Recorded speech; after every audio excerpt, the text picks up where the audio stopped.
Assalamualaikum warahmatullahi wabarakatuh. Good morning everybody. Are you happy today? Alhamdulillah. May Allah bless us today.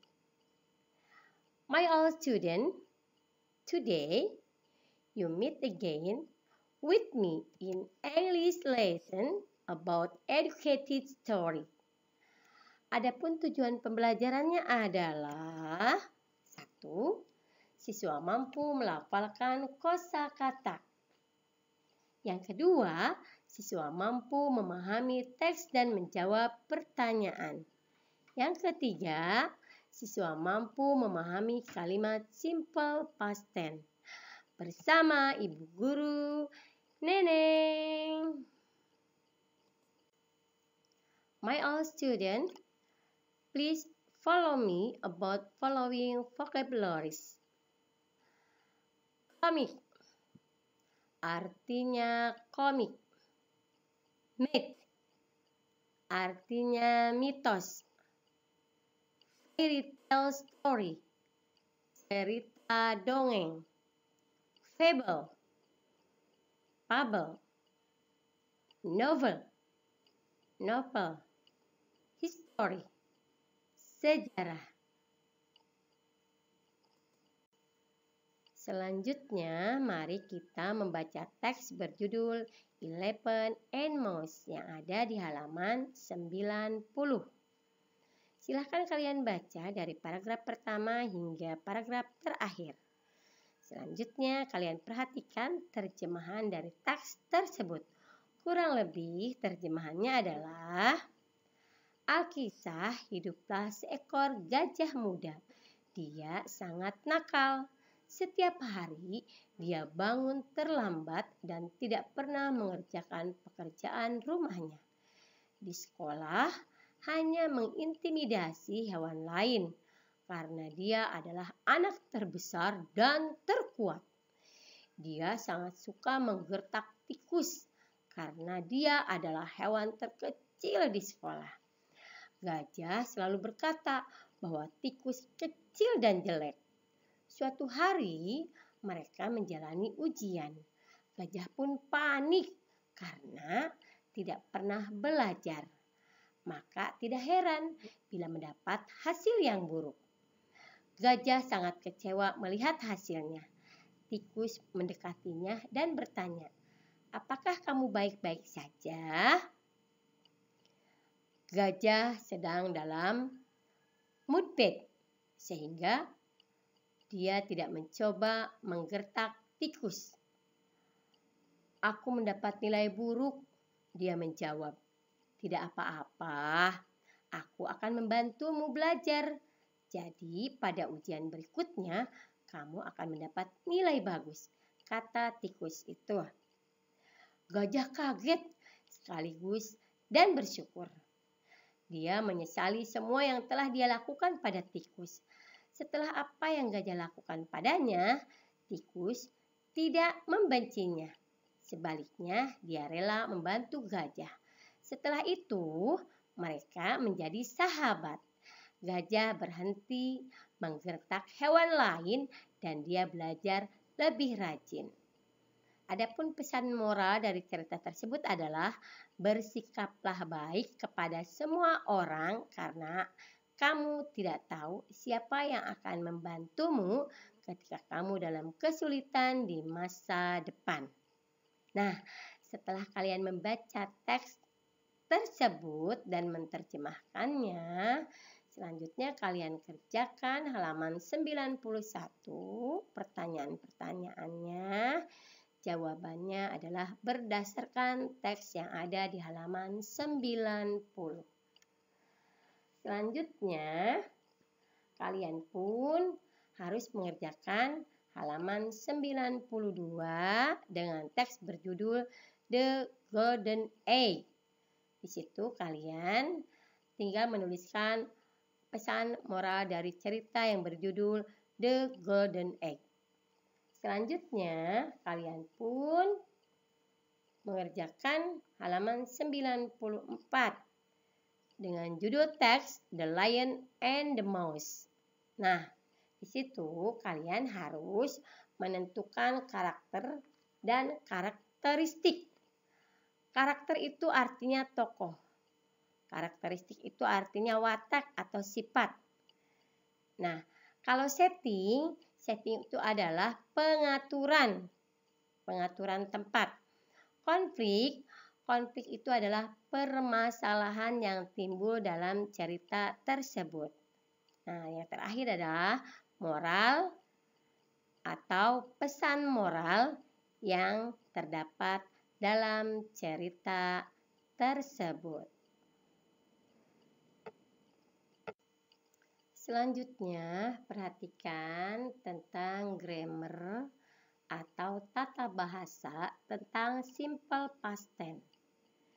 Pengertian simple past tense adalah suatu bentuk tense yang menggambarkan suatu kejadian yang terjadi pada satu spesifik waktu di masa lampau. Kata kerja yang digunakan adalah kata kerja bentuk kedua. Adapun rumusnya adalah jika bentuknya positif adalah positif itu sama dengan pernyataan. Subjek plus verb 2 plus objek.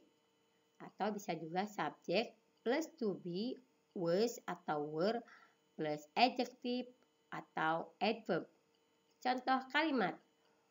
We attend the festival last week.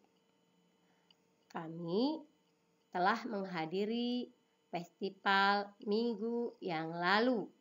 Nah, pada simple past tense, karena dia menggunakan verb 2, ini artinya adalah mengandung kata sudah. Jadi, kami telah menghadiri festival minggu lalu. Untuk yang keduanya, contohnya adalah yang menggunakan to be. She was absent yesterday. Dia tidak hadir kemarin. Selanjutnya, apabila bentuknya negatif, maka rumusnya adalah subjek plus auxiliary did plus not plus infinitive verb plus object. Contoh, we did not attend the festival last week. Kami tidak menghadiri festival minggu lalu. Nah, di sini infinitive verb.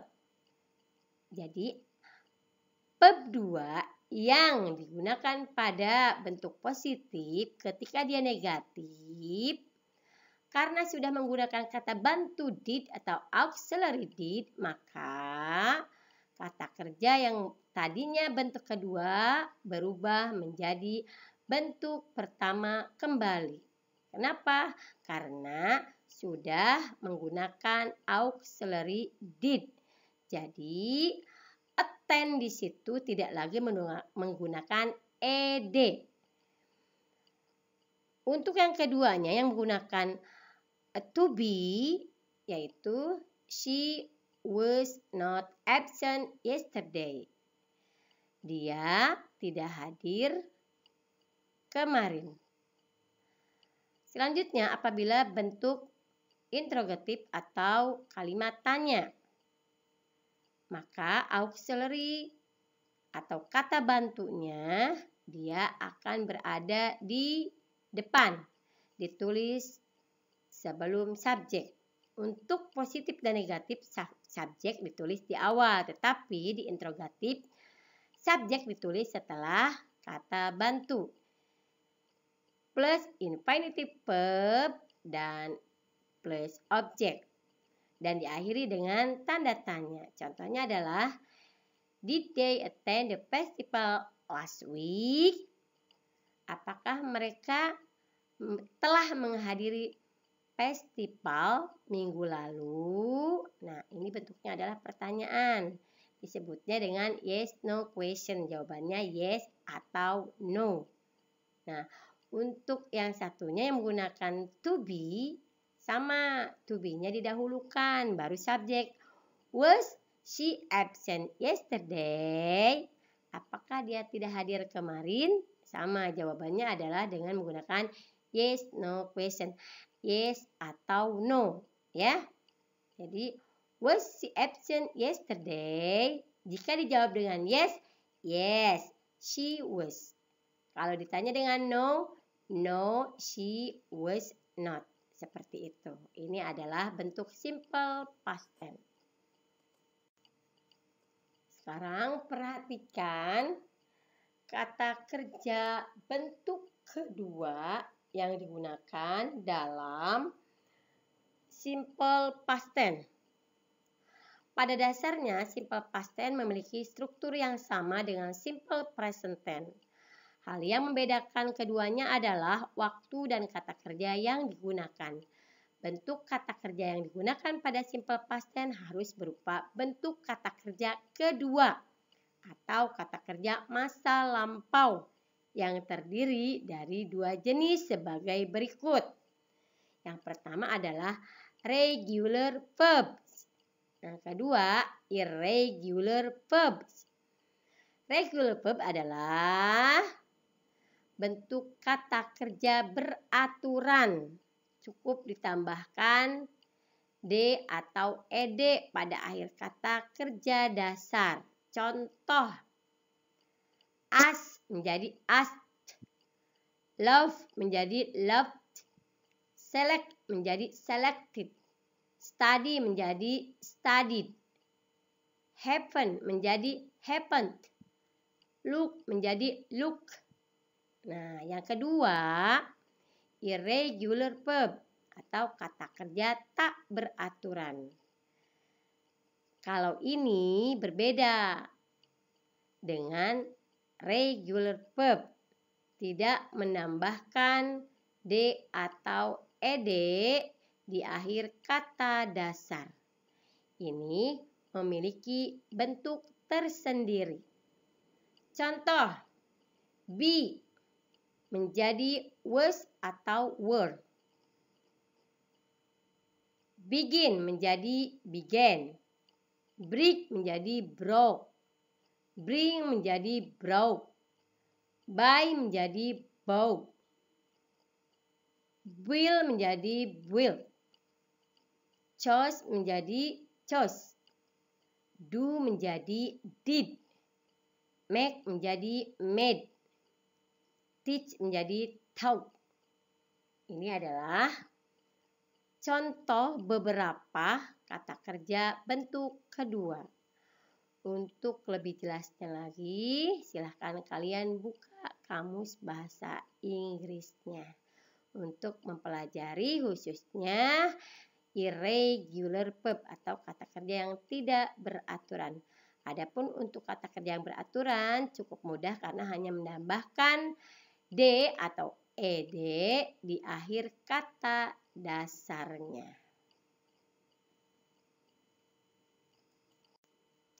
Baik anak-anak bu guru yang soleh dan solihah, demikian penjelasan materi bahasa Inggris tentang educated story, yaitu yang pertama, kalian bisa melafalkan kosakata yang ada di halaman 88.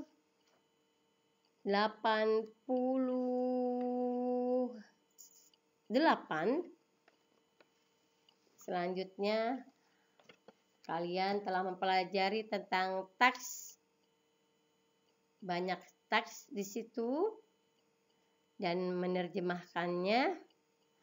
Selanjutnya, kalian pun sudah mendengarkan penjelasan tentang tata bahasa atau grammar tentang simple past tense. Nah, setelah kalian mendengarkan penjelasan dari ibu guru, selanjutnya silahkan kalian kerjakan halaman 91, 92, 94, 97, sampai 98. Sekian, semoga bermanfaat. Wassalamualaikum warahmatullahi wabarakatuh.